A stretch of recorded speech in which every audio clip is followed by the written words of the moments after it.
বিশেষকৈ আজি আমাৰ গণৰক্ষা পাৰ্টিৰ পৰা জিকি অহা MCL তথা আজি EM ঘনশ্যাম দাসৰ সম্পৰ্কত বিভিন্ন ছ'চিয়েল মিডিয়াত বা আমাৰ ইলেক্ট্ৰনিক মিডিয়াবিলাকত বা পেপাৰত এনেকুৱা ধৰণৰ কিছুমান কথা আহিছে যিখিনি সম্পূৰ্ণ অসত্য আৰু সম্পূৰ্ণ অশুদ্ধ।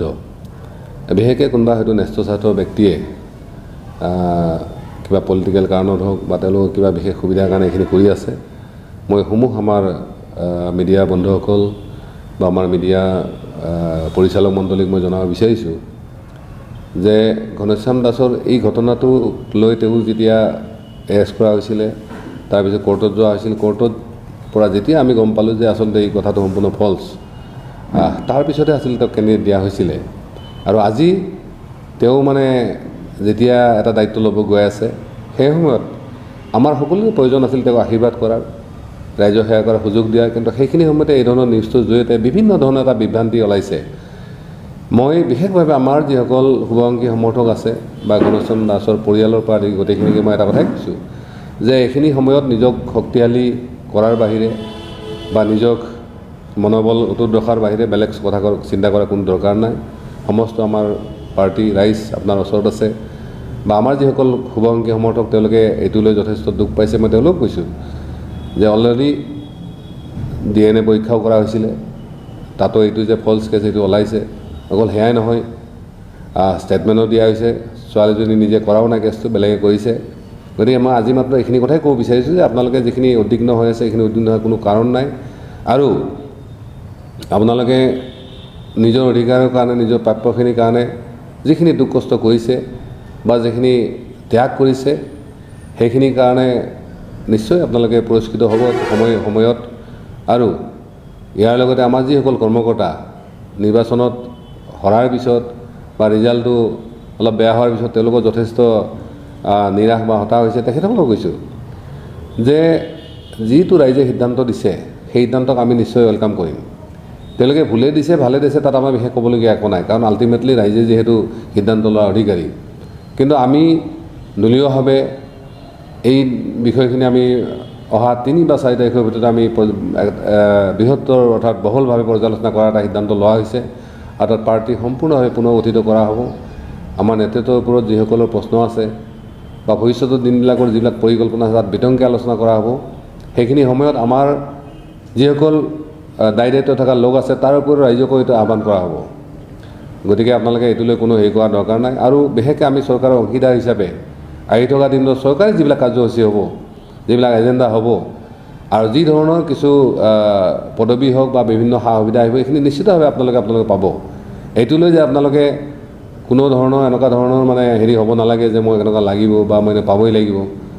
যে আজি বিগত প্ৰায় 17 বছৰ ধৰি আমাৰ এই যে ইভেন অফিচত গৈ বহিব পৰা জেগাটোও নাছিল, আজি এটলিষ্ট এটা অফিচ পাইছে বা তাত আপোনালোকে এজন EM থাকিব আৰু আপোনালোকে নিশ্চয় তেওঁ পদ প্ৰদৰ্শক হিচাপে আপোনালোকৰ ওচৰত আহিব।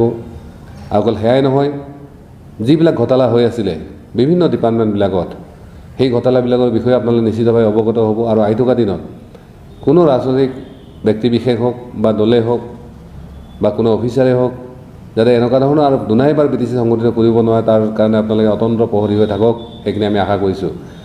আৰু আপোনালোকে যিখিনি আশা লৈ ইলেকশ্যন খেলিছিলে বা নিৰ্বাচনী যুঁজত অৱতীৰ্ণ হৈছিলে, সেই আশাখিনি আমি পূৰণ হ'ব বুলি মই আজিও দৃঢ় বিশ্বাসী। ভাষাৰ ক্ষেত্ৰত মই কৈছোঁৱে যে অলৰেডি আমাৰ কথা হৈছে যে অসমীয়া ভাষাটো BTCৰ প্ৰথম আৰু প্ৰধান ভাষা হৈয়ে থাকিব বড়ো ভাষাৰ লগতে। দ্বিতীয়তে মাটিৰ সম্পৰ্কতো অলৰেডি আমাৰ প্ৰমোদ বড়ো ডাঙৰীয়াই কৈছে ভাষণতো, আৰু আমাৰ কথাও হৈছে যে মাটিৰ যিখিনি বিষয় আছে সেইটো নামজাৰিৰ ক্ষেত্ৰত হওক, ট্ৰেন্সফাৰৰ ক্ষেত্ৰত হওক আৰু পাট্টাৰ ক্ষেত্ৰত হওক, এইখিনি আমি নিশ্চিতভাৱে খুব শীঘ্ৰে আমি এটা যুগান্তকাৰী হয়তো পদক্ষেপ ল'ব পাৰিম।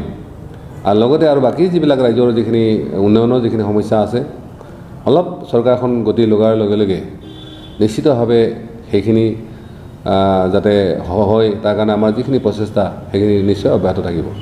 ৰাজনৈতিক আক্ৰোশ আৰু হয়তো তেনেকুৱা ধৰণৰ মানে ব্যক্তিগত স্বাৰ্থৰ কথা আছে, এইটোৱে আছে, তাতকৈ মই বেলেগ একো দেখা নাপাওঁ।